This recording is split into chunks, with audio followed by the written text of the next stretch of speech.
वक्त लगता है सफलता तक आने में, बड़ी फरियाद करनी पड़ती है खुदा को मनाने में। इसलिए मेरे साथियों, कभी छोड़ के मत जाना, कभी विश्वास की डोर कमजोर मत होने देना। हमने पूरी ताकत लगा दी है यहाँ तक आने में। जी हाँ साथियों, हमने पूरी हिम्मत लगा दी, पूरी ताकत लगा दी, आज तक की उम्र लगा दी यहाँ तक आने में। आप ये बात मान के चलना, पीछे मत हटना, छोड़ के मत जाना, लगे रहना, डटकर सामना करना।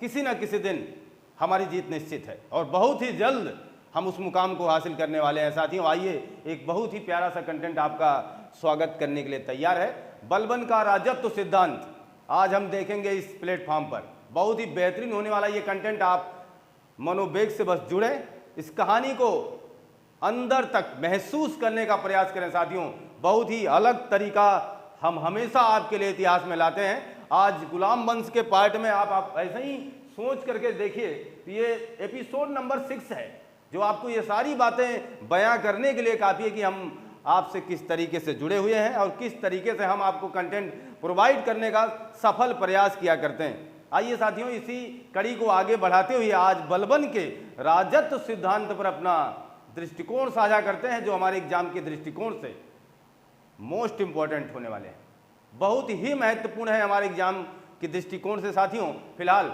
बलबन का राजत्व सिद्धांत क्या है, राजत्व सिद्धांत से हमारा तात्पर्य क्या है। राजत्व सिद्धांत का मतलब यह हुआ कि बलबन ने अपने राजशाही जीवन में सुल्तान रहते हुए किस तरीके से अपने साम्राज्य का विस्तार किया या नहीं किया, और किस तरीके से अपने साम्राज्य की आर्थिक स्थिति के लिए लड़ा, किस तरीके से अपने साम्राज्य की दी हुई विरासत को उसने बचाने का प्रयास किया, और किस तरीके से उसने बाह्य आक्रमणकारियों से तथा अंदर हो रहे विद्रोह से निपटने का प्रयास किया, और किस तरीके से उनसे निपटा। इन तमाम बातों पर आज ये तथ्य प्रस्तुत किए जाने के लिए तैयार हैं। साथियों बलबन का राजत्व सिद्धांत आपसे बहुत कुछ बयां करने के लिए तैयार है। फिलहाल हम अगर बलबन के इतिहास को थोड़ा सा परखने का प्रयास करें, रिकैप अगर हम आपको दें, तो गुलाम वंश का रिकैप आपसे यही कहेगा, मोहम्मद गोरी ना आता तो गुलाम वंश ना आता। मोहम्मद गोरी का वो जमाना, वो दौर था साथियों, जब लोग गुलाम बनाए जाते थे। आपको ऐसा लग रहा होगा गुलाम का मतलब बहुत सताए जाते थे, नहीं नहीं, गुलाम का मतलब ये था कि जिस व्यक्ति के अंदर, अर्थात कहने का मतलब गरीब परिवार में आपका जन्म हुआ है तो आज भी आप सताए जाएंगे, आज भी आपको वो दुख पीड़ा सहना ही है। लेकिन अगर उसी गरीब परिवार से निकलकर आपके अंदर आपकी योग्यता आगे आ जाए तो फिर आप उस गरीबी के पैमाने को छोड़ करके कहीं अमीरों में बैठना शुरू करेंगे। इसका मतलब है कि हमारे अंदर की योग्यता एक दिन हमें बड़ा बना देती है। तो किसी गरीब परिवार में जन्मा हुआ बच्चा सुल्तान तो बन नहीं जाएगा, परंतु यदि उसके अंदर योग्यता है, उसके अंदर वो काबिलियत है, तो पक्की बात है वो सुल्तान तक जरूर पहुंच जाएगा। ये कड़ी थी, उस समय बाजार लगा करते थे, जिसके अंदर योग्यता होती थी लोग उसे खरीद लिया करते थे, और खरीदने के बाद बाजार में फिर एक अच्छे दामों पर बोली लगाकर बेचा जाता था। और इसी कड़ी में मोहम्मद गोरी ने कुतुबुद्दीन ऐबक को खरीदा था। दोस्तों मोहम्मद गोरी का गुलाम था कुतुबुद्दीन ऐबक, जिसे अपने बेटे से भी बढ़कर मानता था मोहम्मद गोरी। सच पूछो तो मोहम्मद गोरी के कोई संतान ही नहीं थी, अतः उसने अपने गुलामों को ही अपना पुत्र माना था। तो अब आप ये मत सोचना कि गुलाम का मतलब सताया जाएगा, नहीं नहीं, गुलाम का मतलब बहुत ही अलग था।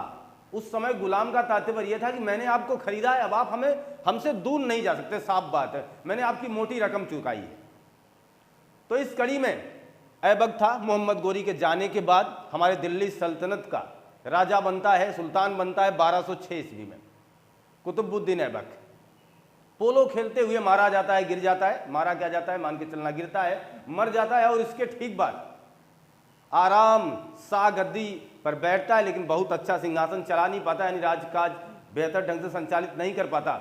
इसके ठीक बाद कुतुबुद्दीन ऐबक का ही गुलाम इल्तुतमिश आता है, वो गद्दी पर बैठता है, एक लंबा पीरियड चलाता है, और उसके जाने के बाद नासिरुद्दीन महमूद, आपको पता है मैंने इसके बारे में बहुत ही विस्तृत बात की है, रुकनुद्दीन के बारे में बात की है। तो आप सोचिए जिनका कार्यकाल छोटा रहा है, जैसे रुकनुद्दीन का कार्यकाल छोटा था, इल्तुतमिश के जाने के बाद रुकनुद्दीन अल्पकालीन समय के लिए गद्दी पर विराजमान होता है। रजिया दौड़ के आती है।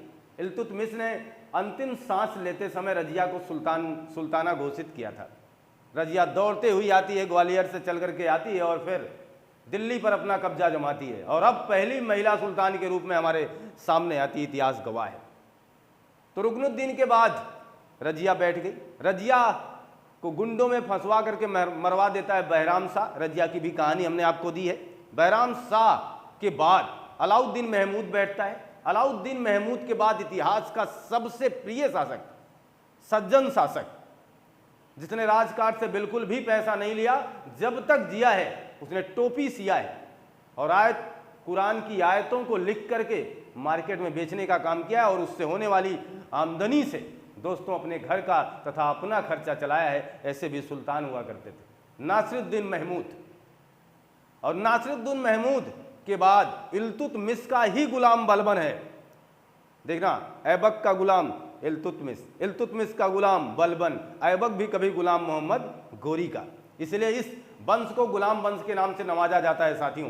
तो इसको कहने में कोई हर्ज नहीं है और ना ही हमें समझने में कोई दिक्कत आनी चाहिए कि हम आपको गुलाम क्यों कह रहे हैं, हम आपको गुलाम वंश क्यों कह रहे हैं। तो ये तरीका था। नासिरुद्दीन महमूद को मारने के बाद बलबन बैठ जाता है साथियों। ये पूरा लेखा जोखा मैं आपको बता रहा हूँ गुलाम वंश का। अगर ऐसे ही आप अपने मन मस्तिष्क में जगह देंगे तो मैं दावा करता हूँ ये कहानी आपसे कभी भूलेगी नहीं और इसे रटने की आवश्यकता नहीं है।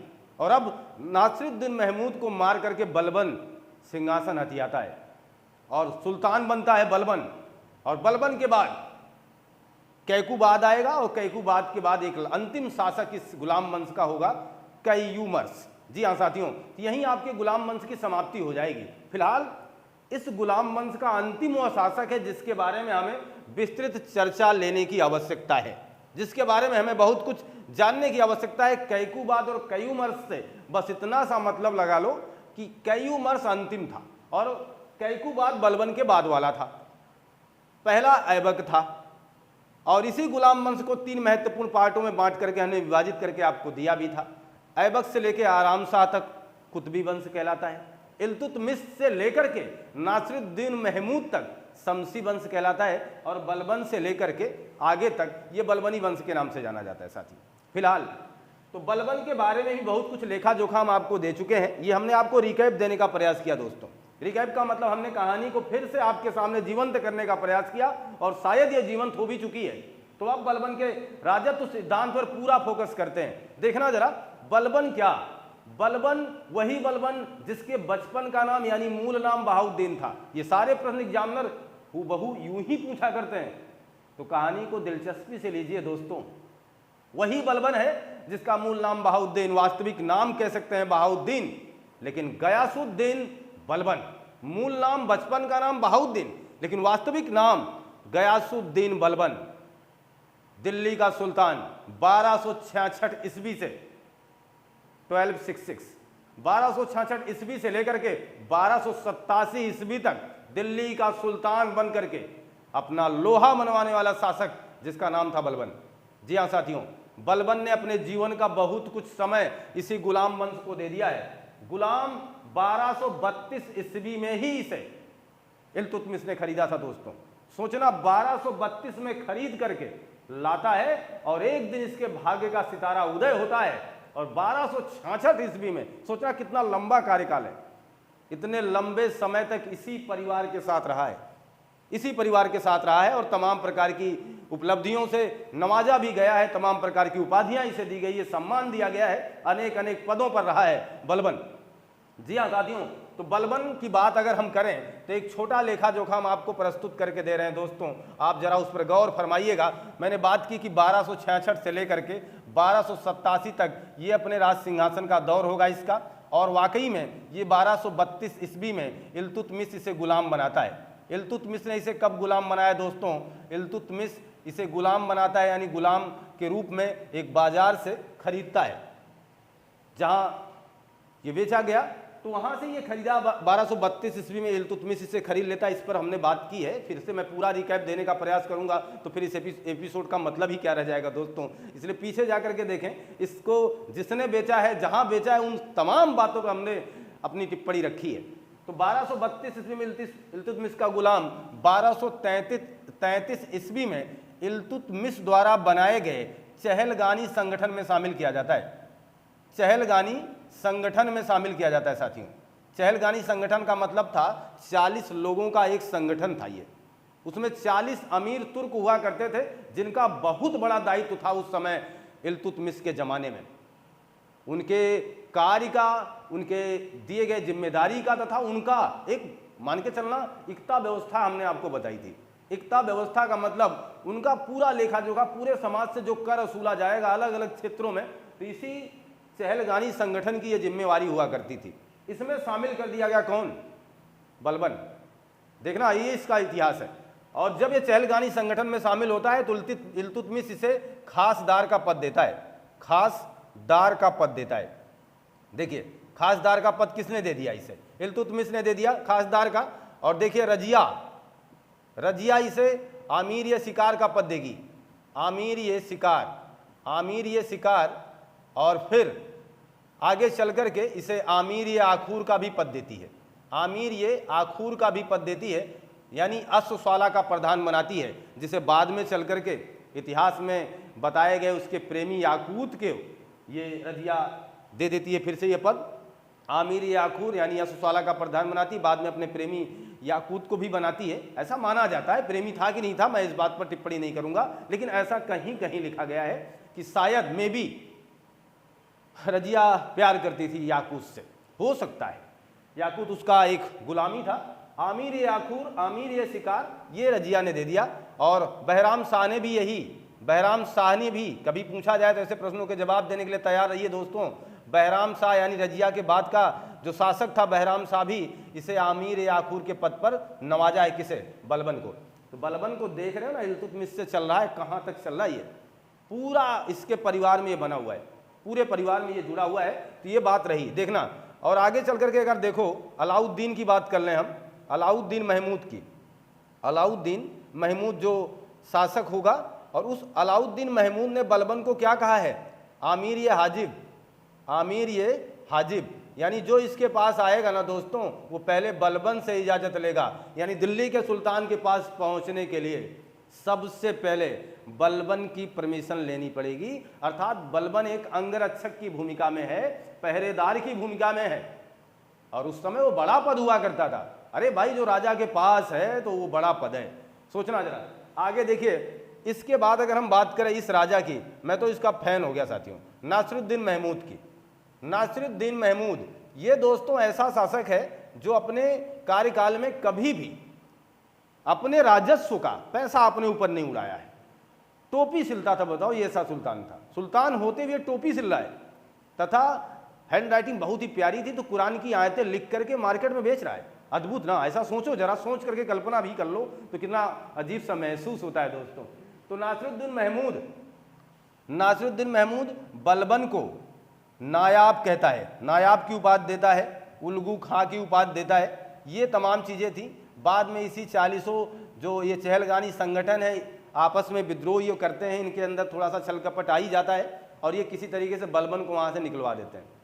और बलबन इस आक्रोश का बदला लेने के लिए कि मैंने अपनी पूरी ज़िंदगी का इतना समय दे दिया है, इसलिए मैंने कहा शुरू में ही यहाँ तक आने के लिए मैंने पूरी उम्र लगा दी है। अब सोचो हम यहाँ से छोड़ के क्यों चले जाएं? नहीं जाएंगे ना बाबा, नहीं जाएंगे। इसका मतलब लड़ेंगे, जब अब तक लड़े हैं तो आगे भी लड़ेंगे, इसलिए हम छोड़ के नहीं जाएंगे। तो इसीलिए मैंने आपसे कहा कि आपको छोड़ के नहीं जाना है, अब उस लक्ष्य को जरूर लेना है, उस लक्ष्य तक जरूर पहुंचना है। देखना बलबन छोड़ा नहीं है। देखो 1232 से लगाकर अचानक किसी, जहां इसने अपनी पूरी जिंदगी गंवाई हो या कह सकते हैं गुजारी हो, उस व्यक्ति को अचानक निकाल दिया जाए, वो मामूली बैठे चुप बैठेगा क्या? नहीं बैठेगा। और उसने क्या किया, इन 40 लोगों को ना क्रम से 39 लोगों को करके गिनती से मार दिया, और बाद में नासिरुद्दीन महमूद को भी मार देता है। समस्याएं, अब ये सुल्तान बन जाता है। ये सारी बातें हम कर चुके हैं। सुल्तान बनने के बाद देखना, सुल्तान बनने के बाद इसके साथ समस्याएं क्या थी और इसने अपने राजत्व सिद्धांत का प्रतिपादन कैसे किया है। देखिएगा, मैं आपको बता देना चाहता हूं कि हमारे देश का एक ही हिस्सा मान के चलना उस समय आक्रमणकारियों के लिए खुला हुआ करता था। अब आप वो महत्वपूर्ण हिस्सा यहीं से जान लो। ये जो दर्रा है, इधर से जो आने वाला मार्ग बना हुआ है, जहां आप कह सकते हैं पाकिस्तान, अफगानिस्तान की आज की ये तमाम सीमाएं जहां मिल रही हैं, वहां से एक रास्ता बना हुआ, यहीं से मोहम्मद गोरी भी आया। और इधर तो हिमालय है, इधर जल है, इधर जल है, तो इतना आसान नहीं था उस समय। इस तरीके से जलयान भी नहीं थे जितनी आसानी से आप पहुंच जाओगे इतनी बड़ी सेना लेकर के, लेकिन ये रास्ता था, यहीं से मोहम्मद गोरी आया था। और अब देखना, ये रास्ता मजबूत बनाना पड़ेगा, नहीं तो पता नहीं कौन से आक्रमणकारी कब आ जाए। और इसी समय वो जमाना था जब मंगोल आक्रमणकारी बहुत ही चरम सीमा पर था, यानी मंगोलों का आक्रमण बहुत ही तेजी से हो रहा था। तो इस समय बलबन दिल्ली का सुल्तान है और बलबन को पता है कि हमें करना क्या है। अब देखना, यहीं से शुरू करते हैं। राजत्व सिद्धांत किस तरीके से करता है काम, देखना जरा इसका। ये अपने बेटे को यहाँ भेजेगा, मोहम्मद खां को, अपने बेटे मोहम्मद खां को कहाँ भेज देता है, मोहम्मद खां या मोहम्मद खां जो भी लिख लें, मोहम्मद खां को यहाँ भेजता है। और ये वही मोहम्मद खां है जिसके दरबार में अमीर खुसरो रहा करते थे। साथियों, अमीर खुसरो ने अपने राजनीतिक कैरियर की शुरुआत यहीं से, सॉरी यही राजनीतिक कह रहा हूँ, साहित्यिक कैरियर की शुरुआत यहीं से की थी। अमीर खुसरो ने अपने साहित्यिक जीवन की शुरुआत कहाँ से की थी, मोहम्मद खां के दरबार में रह करके। अब मोहम्मद खां कौन था, बलबन का बेटा था, बड़ा बेटा था। और बलबन ने इसे इस जगह का प्रतिनिधि बना करके भेज दिया था, यानी आप ये मान के चले बड़ा पद दे करके यहाँ उसको नवाज दिया था कि आप इस पूरे एरिया को देखिएगा, यहाँ से कोई अंदर नहीं आना चाहिए, क्योंकि मैं अपने किसी विश्वास पात्र को ही बैठाऊंगा, नहीं तो पता नहीं कौन आकर के धोखा देकर के चला जाए और अंदर चला आए। तो बलबन यहाँ बैठाता है मोहम्मद खां को। फिलहाल मंगोलों ने मोहम्मद खां को मार दिया है, कुछ समय बाद मोहम्मद खां को मार दिया जाता है मंगोलों द्वारा। लेकिन इसके बाद ये अपने बेटे बुगरा खां को भी भेज देता है यहीं पर। इसका छोटा बेटा था बुगरा खां, उसको यहाँ का ये जो दरवाज़ा है, पूरब का दरवाज़ा मजबूत करने के लिए, सॉरी साथियों पश्चिम का है, तो ये जो दरवाज़ा है इसको मजबूत करने के लिए अपने बेटे बुगरा खां को लगा देता है।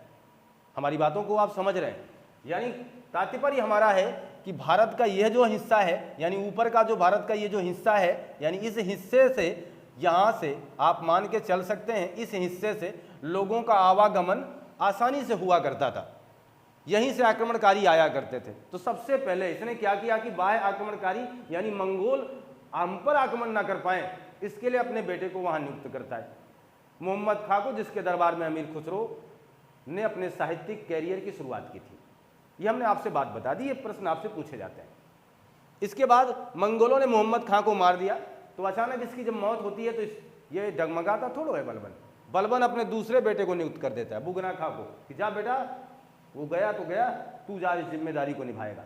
बुगरा खां को भेज देता है और खुद दिल्ली है, और दिल्ली के चारों तरफ किला बनवा देता है। ये मान के चलो दिल्ली, तो दिल्ली का एक किला भोजपुर में, भोजपुर एक किला पटियाली में, भोजपुर पटियाली देखना, एक किला जमाली में और एक किला कामपिल्ले। ये लीजिए, दिल्ली को चारों तरफ से घेर देता है और इसके अंदर खुद बैठता है। यहाँ दिल्ली का सुल्तान बैठा है बलबन। और अब यहाँ इतना आसान नहीं आक्रमण हो पाना। ये बाहर से भारत को देखो किस तरीके से बचा रहा है, अपने साम्राज्य को जो इसे विरासत में मिली हुई है, उस साम्राज्य को एकदम बचाने का प्रयास किया जा रहा है और कर भी रहा है। इसके बाद देखिए, ये तो इसकी नीति चल रही बलबन का, बलबन की नीति है कुछ इसी तरीके से। और अगर आप देख पाइए तो भारत का जो मैप है, अगर आप इस तरीके से आइएगा तो आप यहाँ देख पाएंगे ये हिस्सा जो है, ये हिस्सा जहाँ आप बंगाल का एरिया देख पाते हैं, बंगाल का, यहाँ का इक्तादार हुआ करता था तुगरिल खां। तुगरिल खां ये हमारा आंतरिक विद्रोह है, क्योंकि बहुत समय तक लोग आपके बात को मानते नहीं है। आप खुद ही सोच लो, बहुत लंबे समय तक लोग आपकी बातों को नहीं मानेंगे। तो तुगरिल खां था, इसी का इक्तादार था, बलबन ने ही बनाया था तुगरिल खां को। तुगरिल खां 1269 ईस्वी के आसपास विरोध करता है, 1279 ईस्वी के आसपास विरोध करता है, यानी कहता है कि मैं अब आपके साथ नहीं रहूंगा, मेरा अलग दायित्व है, मैं अपने आप से अपने समाज का संचालन करूंगा और मैं इस एरिया के सुल्तान बनूंगा। तुगरिल खां के विरोध के बाद ये अवध के इक्तादार अमीन खां को, अमीन खां कहाँ का इक्तादार हुआ करता था साथियों, अवध का, इसको भेजता है। ये सारी कहानी मैं बता चुका हूँ, इसलिए स्पीड थोड़ा दे रहा हूँ। अमीन खां को भेजता है, अमीन खां यहाँ पराजित हो जाता है, यानी इस विद्रोह को दबा नहीं पाता है। फिर इसके बाद बलबन इस अमीन खां को फैजाबाद में, यानी आपके अवध प्रांत में के द्वार पर जिंदा लटकवा देता है, यानी मार देता है।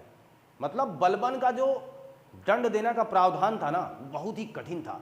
तो हम आपको बताना यही चाहते थे। इसके बाद यहाँ आता तुगरिल खां को आता है। बलबन तुगरिल खां के जो ये जो त्वचा है ना, यानी चमड़ी को निकाल कर उसमें भूसा भरवा देता है और पूरी मार्केट में यानी बाजार में उस समय घुमाता है, लोगों को दिखाता है कि अगर सुल्तान का कोई विरोध करेगा तो उसका नतीजा यही होगा। अब इसका बेटा बुगरा खां इस पूरे क्रियाकलाप को देख रहा होता है और वो इतना ज़्यादा डर जाता है दोस्तों कि वो अपने जीवन काल में कभी सुल्तान ही नहीं बनता है। अद्भुत है। तो ये समाज को ही नहीं, कहीं ना कहीं सबको डरा दिया था बलबन ने। बलबन की नीति देखिए, बलबन ने राजत्व सिद्धांत का प्रतिपादन करने के लिए, अच्छे ढंग से संचालन के लिए लौ रक्त की नीति अपनाई थी। लौ रक्त नीति, ये प्रश्न पूछा जाएगा। इसका मतलब था कठोर दंड, यानी इसका दंड जो था बहुत ही कठोर, आप ऐसे ही देख सकते हो, बहुत ही खतरनाक दंड दिया करता था। ये पराजित होता बेचारा वापस आता, जैसे मूवियों में दिखाया जाता था ना कि अमरीश पुरी के पास जब भी कोई गुंडा वापस आके कहता कि माफ़ करें सरकार, वो तो भाग निकला। जैसे आपने शोले में देखा कितने आदमी थे, माफ़ करो सरकार, फिर भी मारे गए। वही काम है यहाँ भी। बलबन का अमीन खां जो भेजा गया, जब तुगरिल खां से वापस आता है, यहाँ से किसी भी तरीके से विद्रोह को दबा नहीं पाता, तो इस अमीन खां को बलबन मरवा देता है, टंगवा देता है। लोगों के लिए एक नज़ीर प्रस्तुत करता है कि बहुत ही खतरनाक मारूंगा अगर विफल होकर के आए तो। इनको मार देता है, यानी अगर आपने विद्रोह किया तो इस तरीके। देखिए लौ रक्त की नीति अपना दी इसने। लौ रक्त की नीति के बाद अगर हम आपसे बात करें, इसने अपने दरबार में सिजदा और पाबोस की शुरुआत की थी। सिजदा पाबोस का मतलब समझ रहे हैं?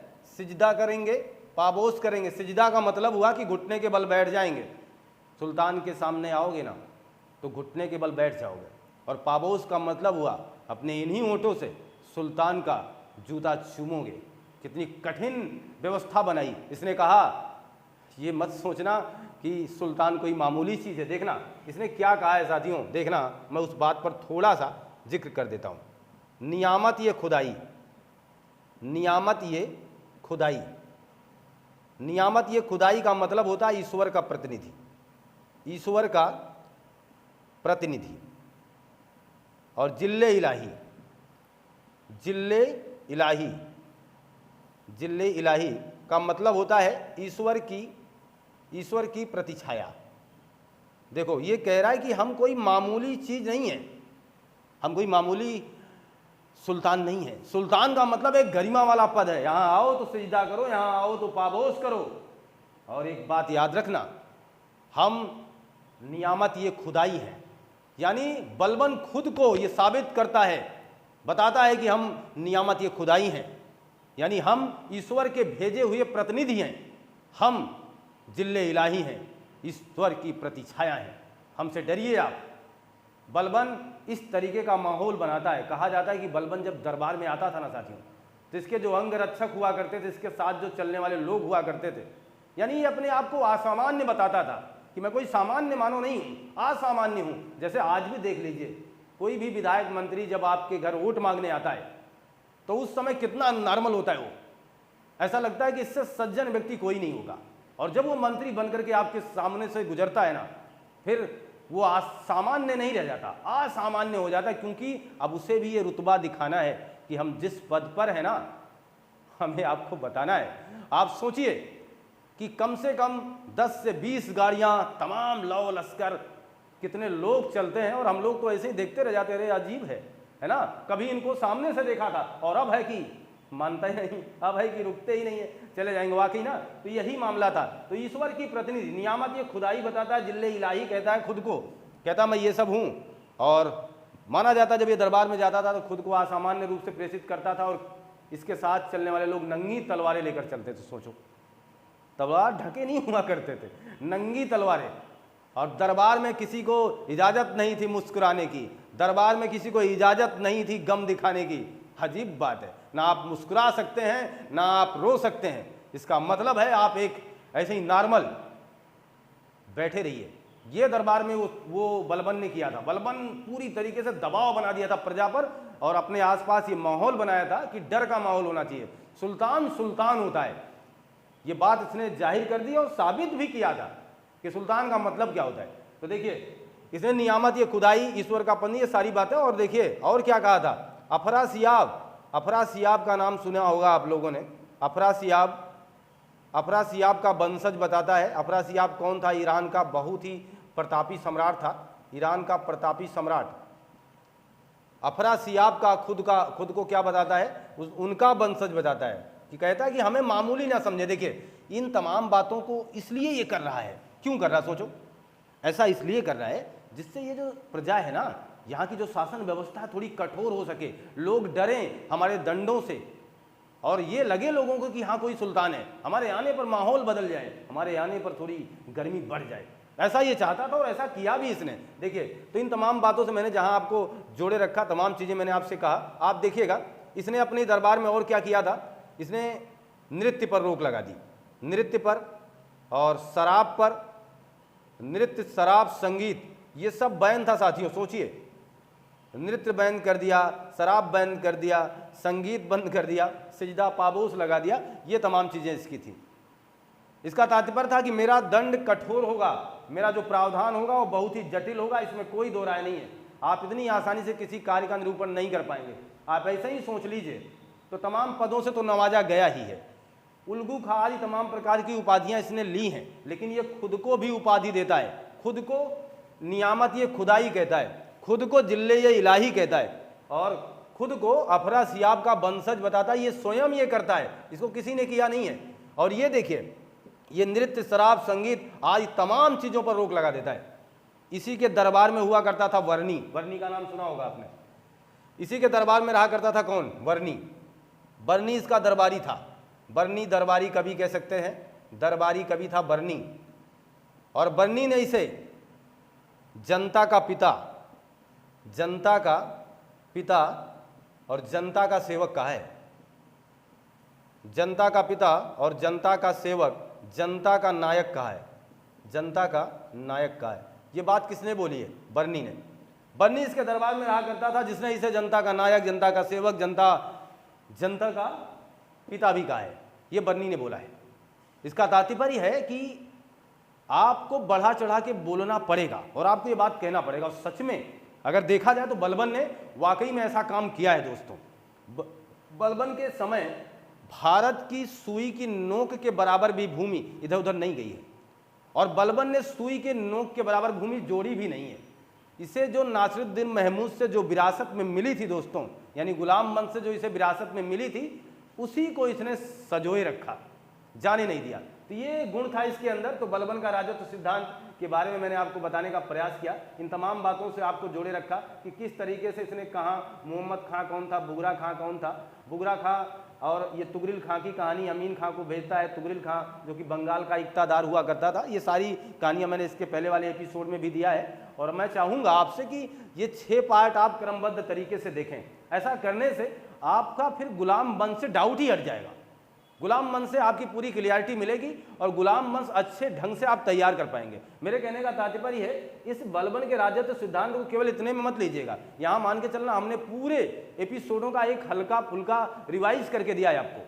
इससे आप जान सकते हैं कि हमें क्या क्या देखना है, क्या हमारे लिए वो एपिसोड उपयोगी हैं। जी हाँ, बहुत ही उपयोगी हैं। आप अगर क्रमबद्ध तरीके से देखेंगे तो आप 2.5 दिन का झोपड़े से लेकर कुतुब मीनार तक, रजिया के सुल्तान बनने तक, गुंडों में फंसने तक, रजिया की प्रेम कहानी तक, इल्तुतमिश की तमाम वो जो भी चीज़ें रहीं, जो उसकी उपलब्धियां रहीं, उन तमाम बातों तक, नासिरुद्दीन महमूद के अच्छे शासन प्रशासन तक, आपको इन तमाम बातों से जुड़ने का अवसर मिलेगा साथियों। तो गुलाम वंश को पार्ट वाइज क्रमबद्ध तरीके से देखने का प्रयास कीजिए, और हमें पूरा विश्वास ये कंटेंट आपको अच्छा लगा होगा। और अगर ऐसा है तो शेयर करना मत भूलिएगा। आप हमारी मुलाकात आपसे नए कंटेंट में होगी साथियों। पढ़ते रहिए, मस्त रहिए, खुशहाल रहिए। आपका दिन शुभ हो। आपको बहुत बहुत धन्यवाद।